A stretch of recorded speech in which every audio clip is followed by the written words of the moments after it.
It was 1 in the morning when I opened my front door to the sound of fists pounding against it. My mom, Linda Carter of Wharton, Texas, collapsed straight into my arms, her eyes blackened. Her lips swollen purple, her hands trembling as she clutched at my shirt like a drowning woman. She whispered through broken sobs, "Your father, he hit me for his mistress." I stood there in the doorway of my own house uniform, hanging in my closet only a few steps away, realizing the man who raised me had turned into the monster I'd spent my career putting behind bars. That was the night everything changed. When you grow up in a small Texas town like Wharton, the world feels smaller than it really is. Everyone knows everyone. Or at least they think they do. Folks wave at you in the grocery store, they nod at the gas station, they smile in church pews on Sunday morning. But behind the white fences and porch lights, the truth can be ugly, quiet, and well hidden. I never thought that truth would come knocking on my door at 1 in the morning. I had just come off a 12-hour shift in Houston. I was bone-tired, the kind of tired that sinks into your bones and makes the world feel heavy. I'd kicked off my boots, poured a cup of cold coffee I'd forgotten on the counter, and was half asleep on the couch when the pounding started. At first I thought it was my imagination, a neighbor's dog, a branch hitting the siding. But then I heard the cry. Weak, desperate, familiar. "Sarah, Sarah, open up." My heart froze. That was my mother's voice. I yanked open the door, and there she was. My mom, Linda Carter, 62 years old, dressed in her nightgown, shaking so hard I thought she might crumble to the floor before I reached her. Her right eye was nearly swollen shut. Her lower lip split. There was a bruise along her jaw that looked fresh raw, like someone had struck her with the back of their hand. She collapsed into me, nearly taking us both to the ground. "Mom? What happened?" My voice cracked. Part police officer, part daughter. She clung to me, whispering in ragged breaths. "It's your father. He's with her again." She told him to hurt me, and he did. The words didn't compute at first. My father, Robert Carter, retired Army mechanic, the man who taught me to shoot tin cans behind the barn and change a flat tire at 12 years old. The man who barked orders at everyone, but still tucked me into bed when I was a little girl. I wanted to believe she was confused, that maybe she fell, that maybe something else had happened. But the truth was, staring at me in purple bruises and swollen lips. I carried her inside, laying her gently on the couch, covering her with a blanket. Her body was trembling, but her pride still flickered through. Don't call the sheriff," she whispered. "People can't know. He'll ruin me. He'll ruin you." I sat beside her, gripping her hand. "Mom, you don't understand. This isn't about gossip. This is about the law. And I am the law." She turned her head away, tears sliding down her bruised cheek. "Sarah, he's your father." That cut deeper than any knife. He was my father, yes, but he had crossed a line you can't uncross. I walked into my bedroom, opened my closet, and stared at the navy blue uniform hanging there. The badge glinted under the dim light, reminding me of every oath I'd ever sworn to protect the innocent, to serve justice, no matter who stood on the other side. My hands didn't hesitate. I put it on piece by piece, the fabric familiar against my skin. The weight of the belt, the holster, every buckle, every snap felt heavier that night. Heavier because it wasn't just another call, another case. It was my family. I slid the final round into the chamber. Locked and loaded. The sound echoed in my chest like a vow. Before I stepped back into the living room, I picked up my phone and called the one man I trusted outside the badge, our family lawyer James Ellison, a steady old friend who had seen too many small-town secrets rot families from the inside. He answered groggily, "Sarah, it's past 1. What's wrong?" I stared at my mom, bruised and broken, on my couch, clutching the blanket like it was armor. My voice was steady cold. "James, start the plan." A pause. Then his tone sharpened. "Are you sure?" I closed my eyes. The image of my father's face flashed. Not the man who raised me, but the one who chose betrayal and fists. I opened them again, steel running through my veins. "Start the plan. Now." The line went quiet. Then a single word came back. "Understood." I hung up, sliding the phone into my pocket. My mom tried to speak, her voice hoarse. "Sarah? Please, he's still your dad." I knelt beside her, brushing damp hair from her forehead. "No, Mom. Tonight he's just another man who thought he could get away with hurting you. And I don't let men like that walk free." The clock ticked past 1:15 a.m. The night outside was silent, but inside my chest, war drums were beating. I didn't know then exactly how far this would go, how deep the betrayal would cut, or how public the reckoning would become. But I knew one thing for certain: this was the beginning of justice. And justice always has a price. When I was a little girl, growing up in Wharton, Texas, I used to think my father was 10 feet tall. Robert Carter, Army mechanic, Vietnam-era veteran, the man who fixed engines with his bare hands and barked orders like they were gospel. Folks in town respected him, or at least they feared him enough to nod politely when he walked by. To me back then, he was bigger than life. But kids don't always see the truth right away. I remember the little things first. The way Mom's smile never lasted very long at Sunday service. The way she'd hesitate before sitting down at the dinner table like she was waiting for permission. I remember the sharp sound of glass breaking in the kitchen and me pressing my pillow over my ears because I was too young to do anything, but too old to believe it was just an accident. Those silent wounds stretched across years. My mom, Linda, was the kind of woman small towns take for granted. She baked pies for church socials, kept the flower beds blooming, never missed a PTA meeting when I was in school. She had a laugh that could light up the kitchen, but over time, that laugh got quieter. Sometimes I'd come home from softball practice and see her standing by the sink rubbing her wrist absent-mindedly like it hurt. She'd always cover it with long sleeves later. "Sarah, your daddy works hard," she'd say whenever I asked. "He gets angry sometimes, but he loves us." I wanted to believe her. God, I did. By the time I was 16, though, I knew better. I saw the bruises that didn't match her stories about slipping on the porch or bumping into a cabinet. I noticed how she flinched when a truck door slammed outside. And I noticed how my father's voice carried through the walls, sharp as barbed wire, tearing her down in ways no fist ever could. "You're worthless, Linda. No wonder He'd stop himself. But I always wondered what came after that unfinished sentence. When I joined the police academy in Houston, Mom cried the day I left. Not because she didn't want me to go, but because I think she saw something she couldn't name. Maybe she hoped I'd learn the strength she never got the chance to claim for herself. Maybe she was afraid I'd come home one day wearing the same hardness my father wore. I carried those silent wounds with me through every training drill, every night on patrol. The truth is, you don't become a cop without a reason. Mine was standing right in front of me every holiday, every Sunday dinner, pretending everything was fine. My father never laid a hand on me. Maybe that was his twisted version of love.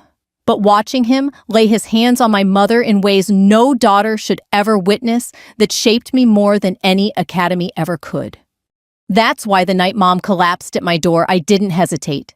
I'd seen enough women dragged down by silence, trapped in the cycle of excuses. I'd sworn to myself long before I pinned on the badge that if it ever came down to it, I wouldn't stay quiet. But knowing something in your head is one thing. Feeling it in your chest when it's your own blood, your own father, that's another. After James, our lawyer, confirmed he'd start working, I sat by Mom as she dozed fitfully on my couch. The bruises on her face seemed to darken by the minute. I kept staring at them, and all I could think of were the years I pretended not to notice, the nights I swallowed my questions. I whispered more to myself than to her. No more silence. In that moment, memories flooded back, like the time Mom showed up to my high school graduation with a scarf in June, or the Christmas morning when she smiled too hard to hide the swelling around her eye. Each memory landed like a stone in my gut. The truth is, in small-town America, women like my mother often carry their pain quietly. They don't want the neighbors to know, don't want the gossip at the Piggly Wiggly, or the whispers at the barber shop. They keep their heads down, praying it'll pass. But praying doesn't stop a man's fists. By dawn, Mom stirred awake, her eyes cloudy with pain and shame. She tried to smile at me. "I'm sorry you had to see me like this, Sarah." That nearly broke me. "Don't you dare apologize, Mom," I said, my voice shaking. "You've carried this alone long enough. Not anymore. Not while I'm here." She touched my cheek with trembling fingers. "You'll lose him. He's still your dad." I swallowed hard. "No, Mom. Tonight he stopped being my dad. He made that choice himself." The house was quiet except for the hum of the fridge. Outside, Wharton was waking up trucks starting, roosters crowing. Life in small-town Texas carried on as if nothing had happened. But inside me, something had snapped. The little girl who once thought her father was 10 feet tall was gone. All that was left was the cop who knew exactly what she had to do. The wounds in our family had been silent for too long. It was time to make noise. The morning after Mom collapsed on my doorstep, I brewed a pot of coffee so strong it could have stripped paint off the walls. The air smelled like scorched beans, but I needed the burn to keep me sharp. My shift wasn't until the evening, but I knew this day wasn't going to be spent behind a patrol car. Today was about building a case, not just as a daughter, but as a cop. I'd seen plenty of domestic violence victims come through the station. Bruises, broken ribs, trembling hands, clutching statements that always ended with the same hesitation. But I still love him. I don't want to press charges. It was never easy. But I'd learned one thing: evidence talks when fear can't.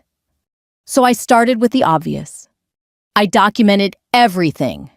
I took photos of Mom's face, her swollen lip, the purple around her eye. I logged the exact time she arrived, the condition of her clothing, the state of her hands. Her wrists were red, like he'd grabbed her hard enough to leave marks. She hated every second of it. "Sarah, don't," she whispered, trying to turn her face from the camera. "Mom, please. This isn't about shame. This is about proof.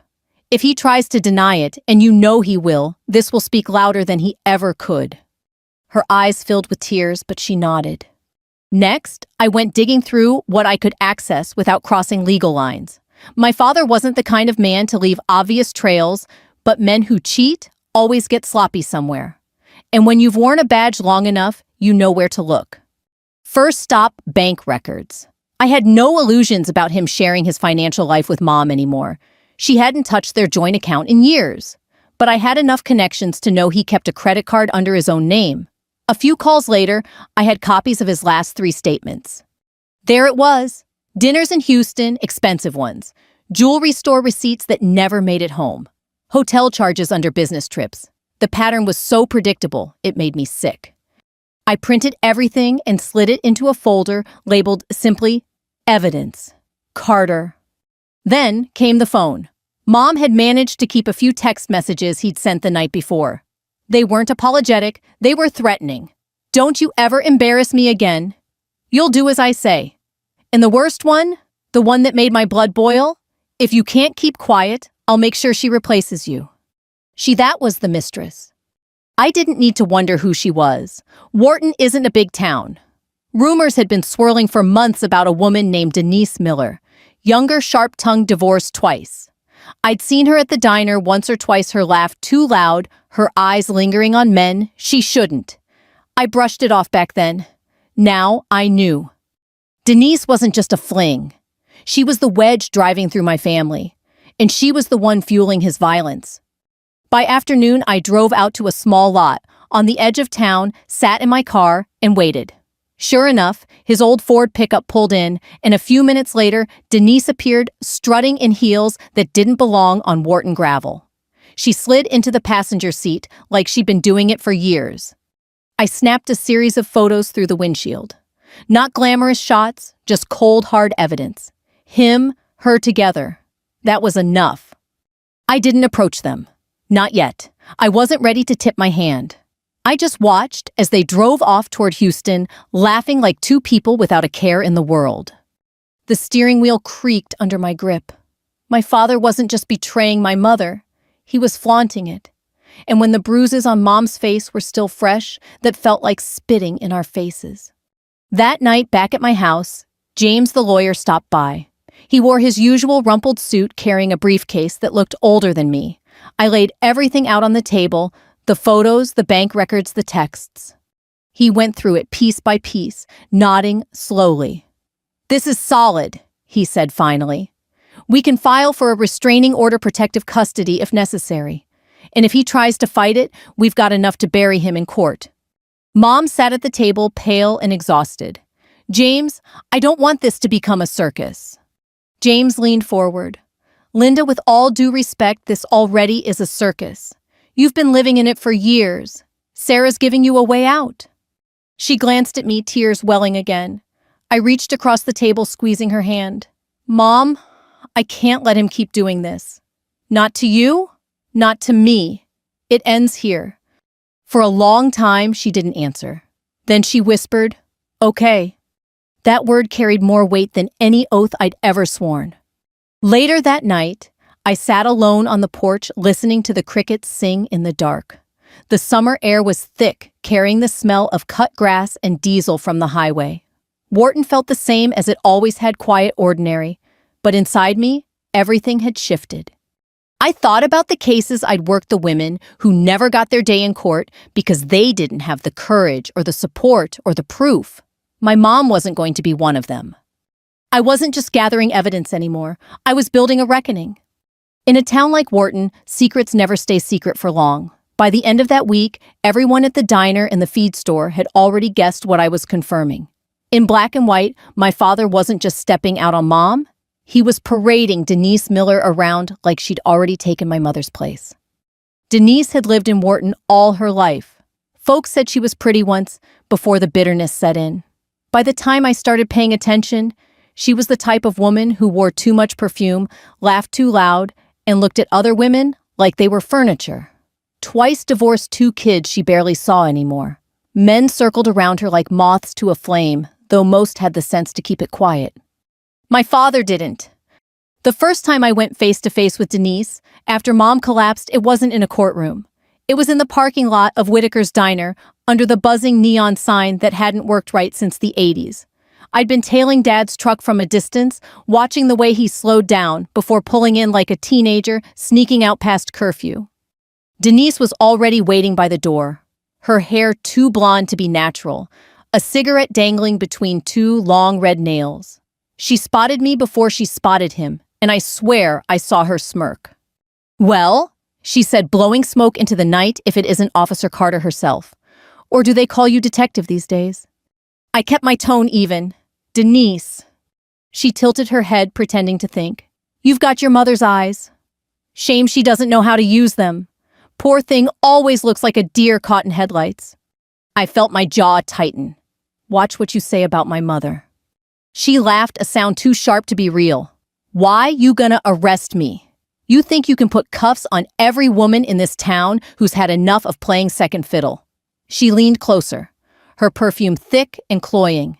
"Your dad deserves better. He knows it. I know it. And now you know it too."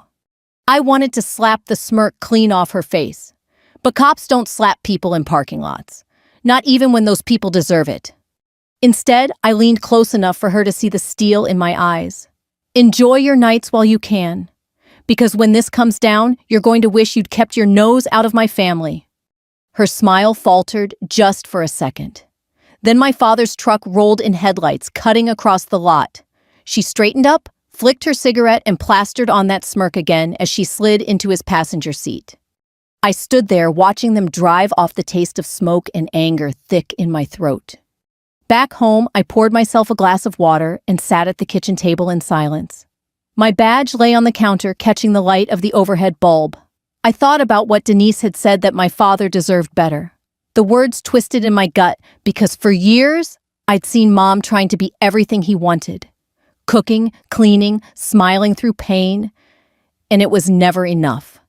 Denise wasn't better. She was just newer. The next day, I went digging deeper. Denise had debts all over town. 2 eviction notices, a DUI charge that vanished suspiciously fast, and whispers about money slipping out of accounts that weren't hers. I showed James, the lawyer, what I found. He rubbed his chin, eyes narrowing. "This woman isn't just a mistress. She's leverage. and she's dangerous because she's desperate. Mom sat quietly beside me, wringing her hands. She's poison, she murmured. I squeezed her hand. Then we treat her like poison, carefully, and we make sure it spreads back on the man who invited it into our house. That night, I couldn't sleep. Every time I closed my eyes, I saw Denise's smirk, my father's truck, my mother's bruises. I lay awake listening to the hum of the ceiling fan, promising myself I wouldn't stop until that smirk disappeared for good. Because the truth was, Denise wasn't just another woman. She was the spark he used to light the fire that burned my mother down. And I was going to make sure she burned with him. I'd stared down armed dealers in back alleys of Houston, stood on accident scenes where blood slicked the pavement and kept my voice calm, while men twice my size raged in my face. But nothing in my years as a cop prepared me for knocking on my father's door, knowing the man inside wasn't just a suspect, he was my blood. It was a humid Saturday afternoon in Wharton, the kind where the air feels heavy enough to choke you. His old ranch house sat at the edge of town, paint peeling the porch, sagging under the weight of years and neglect. I parked across the street, sat for a long moment gripping the steering wheel, then finally forced myself to step out. The door creaked open before I knocked. He must have seen me coming. Robert Carter filled the frame, older now, his once broad shoulders slumped, but still carrying the arrogance of a man who thought the world owed him obedience. His eyes, the same steel gray as mine, narrowed when he saw the badge on my belt. "Well, look who it is," he drawled. "The big city cop come home to play hero." I kept my tone even. "I'm here about Mom." His lip curled. "Linda. She's fine, always making a fuss. You know how she is." I clenched my fists. "She showed up at my house beaten. Don't lie to me." For a moment, something flickered in his eyes. Not guilt, but irritation. The way a man looks when his dog misbehaves. "She pushed me. She knows how to set me off. Don't you start acting like you know everything, Sarah." My voice hardened. "Setting you off doesn't justify a black eye. Doesn't justify a split lip." He stepped closer, his breath sharp with beer. "You think your badge makes you better than me? You think you understand what a real man needs?" His jaw tightened. "Denise knows. She gives me what your mother never could." The words hit like a slap. He wasn't ashamed. He was proud. "Denise," I repeated, letting the name hang like a curse. "She's poison, Dad. And you let her into our family like she belongs there." His eyes glinted cold. "She belongs with me. Your mother's weak. Always was. You're the only thing she ever got right. And even you ran off to Houston to prove something." My pulse thundered. I didn't run. I left because I couldn't watch you tear her apart piece by piece. I left because I swore I'd never be like you. For the first time, a shadow of doubt flickered across his face, but it vanished as quick as it came. "You've got no right to judge me," he snapped. "You don't know what it takes to be a man to keep control."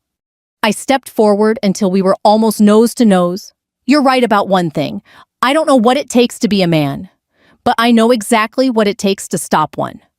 The silence between us crackled. My hand itched toward the cuffs on my belt, but I held back. "Not yet. Not here." Instead, I pulled the folder from under my arm and slapped it against his chest. He grabbed it instinctively, fumbling it open. Photos spilled out Mom's bruises, his credit card statements, the hotel bills, the snapshots of him and Denise in that truck. His face went pale, then red. "You've been spying on me." "No," I said flatly. "I've been building a case." His hands shook, but not from fear, from rage. "You think you can take me down? I built this family. I put food on your plate. Without me, you wouldn't be standing here." I met his glare without flinching. "Without Mom, I wouldn't be standing at all. She's the one who held everything together while you tore it apart." He stared at me for a long moment, and for the first time in my life, I saw fear in his eyes.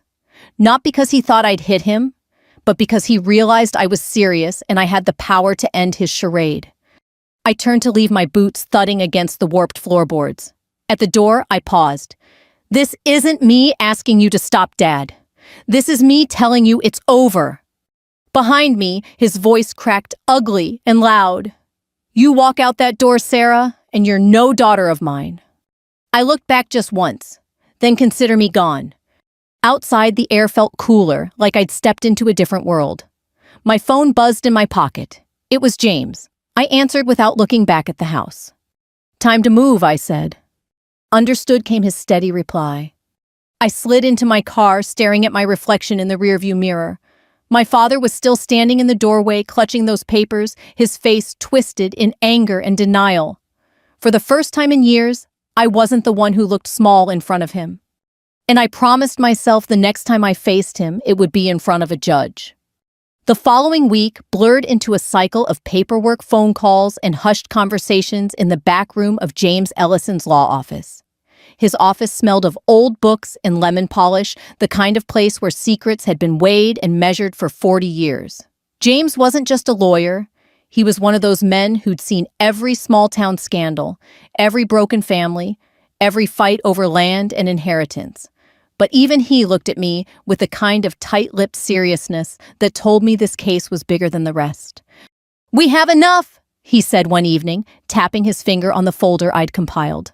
"Enough to file for a protective order, enough to freeze some of his accounts, enough to push him into court. But once this starts, Sarah, there's no putting the genie back in the bottle." I leaned back in the worn leather chair, my uniform shirt still sticking to my back with a day's sweat. "Good. I don't want the genie back in the bottle. I want it out in the open where everyone can see." Mom sat beside me, her hands folded in her lap. The bruises on her face were fading to yellow, but the weight in her eyes hadn't lifted. "What if he fights back?" she asked softly. James adjusted his glasses. "He will fight back. Men like your husband don't surrender. They double down. But the more he fights, the more he exposes himself." That was the thing about traps. The best ones let the prey walk right in. The first motion we filed was for a restraining order. When the sheriff's deputy served my father at his house, the whole town knew within hours. You could feel the whispers ripple through the diner, the post office, the church parking lot. People who once shook his hand started avoiding his eye. In a town like Wharton, reputation is currency, and his was bleeding fast. He showed up at James's office 2 days later, red-faced and shouting. I happened to be there sitting in the waiting room. When he saw me, his voice went low, venomous. "You think you're clever?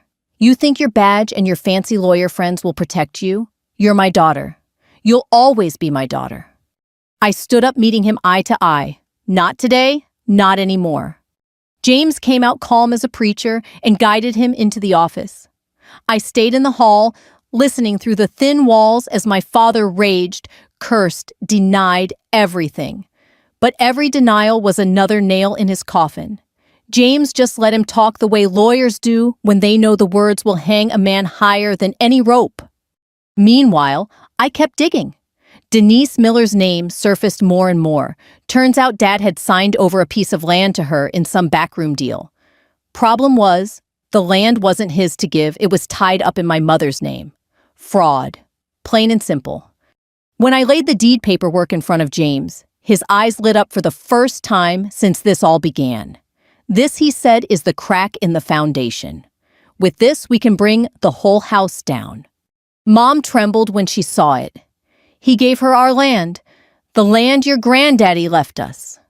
I nodded, feeling the same disgust rise in my throat. "Yes, ma'am. He tried to erase you with a pen stroke, but now it's going to erase him."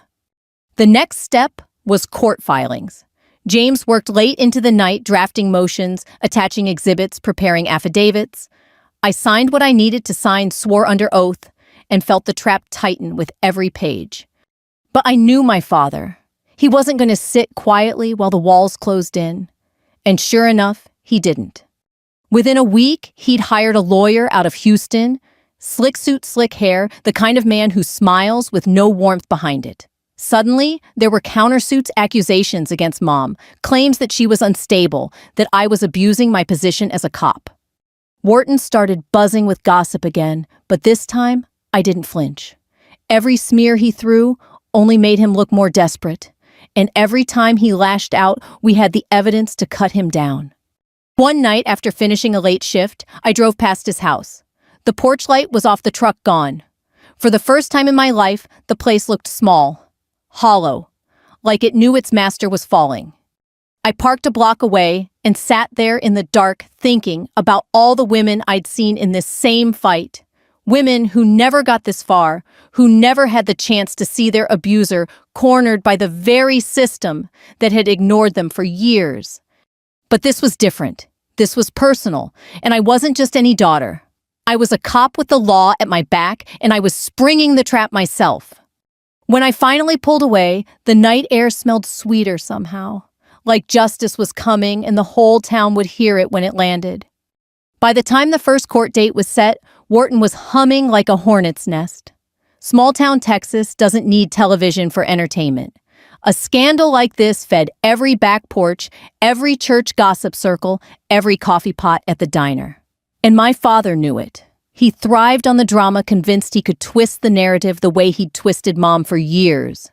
He and his new Houston lawyer wasted no time. Suddenly, there were whispers in town that Mom was unstable, that she was making things up to punish him. Old friends of his men who drunk beer with him at the VFW hall started repeating his lines. They said I was abusing my badge, that I was out to destroy my own father for ambition. It stung hearing people I'd grown up with turn their heads when I walked into the grocery store. I could feel their eyes on me, heavy with doubt. But I'd worn the badge long enough to know that truth doesn't always win popularity contests. Sometimes it just wins. At home, Mom grew more anxious. The bruises were fading from her face, but inside she carried the fear like it was stitched into her bones. Some nights she'd jolt awake on my couch, clutching at the blanket, whispering, "Don't let him in, Sarah. Don't let him in." One night she looked at me across the table, her coffee untouched. "You're risking everything, honey. Your job, your reputation. Don't lose yourself because of me." I reached across, covering her hand with mine. "Mom, this isn't just about you. It's about every woman who ever had to sit in silence while a man took everything from her. You taught me right from wrong. Now it's my turn to show you what that looks like when you stand up." She didn't answer, but I saw her eyes soften just a little. The escalation wasn't just in the courts or in gossip. My father started showing up where he knew I'd be. At the gas station, leaning against his truck. Outside the courthouse, staring as I walked past. Each time he said nothing, just let that cold smirk hang on his face. It was a reminder, I'm still here. You can't erase me. But silence cuts both ways, and mine was heavier than his. James kept stacking the paperwork, building the case brick by brick. Denise's debts, the fraudulent land deed, the hotel bills, the text messages. Every stone we turned over revealed more rot. By the time we were finished, my father didn't look like a respected veteran anymore. He looked like a desperate man, clawing to hold onto the scraps of a life he'd already destroyed. Still, the pressure mounted. The sheriff pulled me aside one afternoon and said, "Sarah, you know, if this gets ugly, it could blow back on the department." I nodded, then let it blow back on me, not on the badge. That night, sitting on the porch with the cicadas humming in the dark, Mom whispered what I knew she'd been holding back. "He's never going to stop Sarah. Men like him, they don't quit until someone makes them quit." I looked at her, the woman who'd endured decades of silence, and I felt something shift in me. "Then I'll be the one to make him quit," I said quietly. The next morning, I put on my uniform, clipped the badge to my chest, and drove into town with my head high. I could feel the eyes on me, the whispers chasing my steps. But inside I was steady. Because escalation cuts two ways, and if my father wanted to drag this fight into the open, I was more than ready to finish it there. The courthouse in Wharton isn't much to look at: red brick, chipped paint, a flag out front that snaps in the wind. But on the morning of the hearing, it felt like the whole town was orbiting around that building. Pickup trucks lined the square, folks in pressed shirts and Sunday dresses clustering in groups, whispering, waiting. I walked my mom up those steps slowly. She wore a navy dress, simple and plain, her bruises faded, but not forgotten. Her hands trembled on my arm, but her chin stayed high. For the first time in years, she wasn't hiding. Inside, the courtroom smelled of dust and old wood polish. The benches creaked under the weight of curious neighbors. Up front sat my father, Robert Carter, in his best suit, the same one he wore to my police academy graduation. Only now the suit hung loose, and his face was tight with anger. Beside him, his slick Houston lawyer whispered in his ear like a vulture. Denise Miller was there too, sitting in the back with crossed arms and a smirk that made my blood boil. She looked like she belonged anywhere but here, like this was some show she'd bought a ticket to. When the judge entered, everyone rose.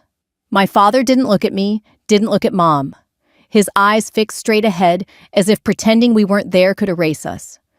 James stood and began laying out the case. Calm, methodical, every word clipped and sharp.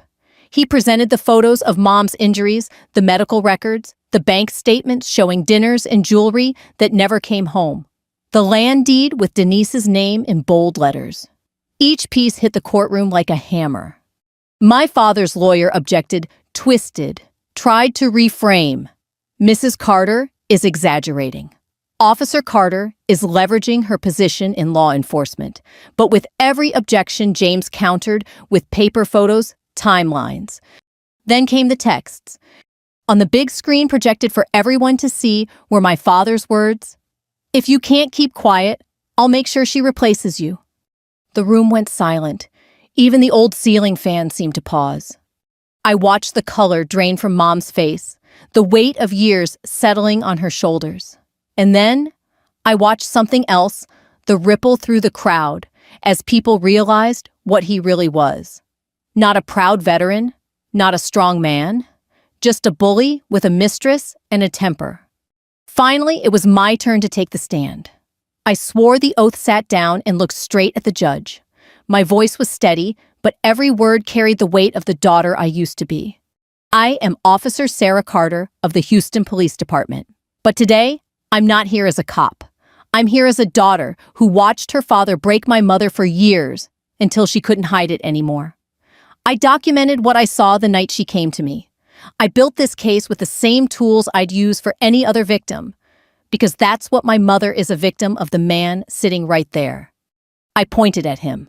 For the first time, his eyes snapped to mine, full of rage. But I didn't flinch. "She taught me right from wrong," I continued. "And he taught me what happens when a man thinks he's above the law. Today, I'm here to make sure he learns otherwise." The judge let the silence hang heavy and sharp. Then he nodded for me to step down. When the verdict came, it felt like the air cracked open. Protective order granted, property frozen, the fraudulent deed nullified, and criminal charges recommended for assault. The gasp from the benches was audible. My father's lawyer slumped back, defeated. Denise's smirk vanished like smoke in the wind. But it was my father's face I watched, pale, drawn, twisted in a way I'd never seen before. He wasn't the towering figure from my childhood anymore. He was just a man, caught in the light, stripped bare. Mom reached for my hand, her grip strong despite the tremor. Tears rolled down her cheeks, but her chin stayed steady. As we walked out into the Texas sun, the whispers followed. But they weren't about us anymore. They were about him. And for the first time in my life, I felt the weight lift. Justice wasn't abstract anymore. It was real, it was public, and it was ours. The days after the hearing felt strange, like stepping out of a storm into a quiet field. Everything was calmer, but the ground was still wet with what had just passed. My father's arrest hit Wharton like a thunderclap. The man who once stood tall at the VFW hall telling war stories over cold beer now sat in county jail, his mugshot plastered on the evening news. Folks who once nodded to him on Main Street crossed the road instead. His name, once spoken with respect, became a warning whispered behind hands. For Mom, the change came slower. She moved into my house for a while, the bruises on her face fading faster than the ones inside. Some mornings, I'd catch her standing at the window, staring out at nothing, as if waiting for his truck to pull up. But each day, she seemed a little taller, her voice a little stronger. One evening, she surprised me by cooking dinner pot roast with carrots, the kind she used to make on Sundays. We sat at the table, the same table where she once cried into her coffee, and for the first time in a long while, she laughed. It wasn't loud, not yet, but it was hers. "I thought I'd never breathe again," she said, setting down her fork. But you gave me back my air, Sarah. I swallowed hard. No, Mom. You gave it back to yourself. I just stood beside you. Around town, people began to see her differently. Not as Robert Carter's wife, but as Linda Carter, a woman who endured and survived. Some stopped her at the grocery store offering quiet words of support. Others, ashamed of their silence all those years, couldn't meet her eyes. She accepted both with grace. As for Denise Miller, she packed up and left town within a month. Rumor was she tried to get money out of my father one last time before he lost everything. When she didn't, she disappeared like smoke. The law moved slow as it always does. Court dates stretched on paperwork piled up and hearings dragged into months. But the outcome was inevitable. With every piece of evidence, with every testimony, the walls closed tighter. My father was no longer untouchable. He was accountable. I went back to work in Houston patrol shifts and paperwork, the ordinary grind of law enforcement. But something in me had changed. Every time I walked into a domestic call, every time I saw a woman with fresh bruises or a child hiding behind her leg, I felt my mother's story in my bones. And I knew I would never let silence win again. One night, months after the trial ended, I sat on my porch with Mom. The Texas sky stretched wide and dark above us, stars sharp against the velvet. She sipped her tea, wrapped in a shawl, and I listened to the cicadas hum. "You know," she said softly, "I thought you'd hate me for staying so long, for letting it happen." I shook my head. "Never. You did what you had to do to survive. But you're free now. And that's what matters." She smiled faintly. "Free? I like the sound of that." I leaned back in my chair, the wood creaking under me, and let the night settle around us. For years, I'd carried the weight of watching my father break her down. Now, watching her rebuild piece by piece, I felt something I hadn't in a long time: peace. The truth is, revenge stories don't always end with fireworks. Sometimes they end with a quiet porch, a mother's laugh returning, and the knowledge that justice, real justice, had its day. As the clock neared 1 a.m., I remembered that night she'd collapsed at my door, broken, bleeding, whispering the truth. And I thought about how far we'd come since then. At 1 a.m., she'd fallen. But tonight at 1 a.m., she stood. And so did I. If you've listened this far, I want to thank you. Stories like this aren't just about one family in one Texas town. They're about strength, about finding your voice when silence feels safer. If it touched you, share it. If you know someone who needs to hear it, pass it along. And if you'd like to hear more stories like this, I'd be grateful if you subscribed. Because justice isn't just something that happens in a courtroom. It starts with us refusing to stay quiet.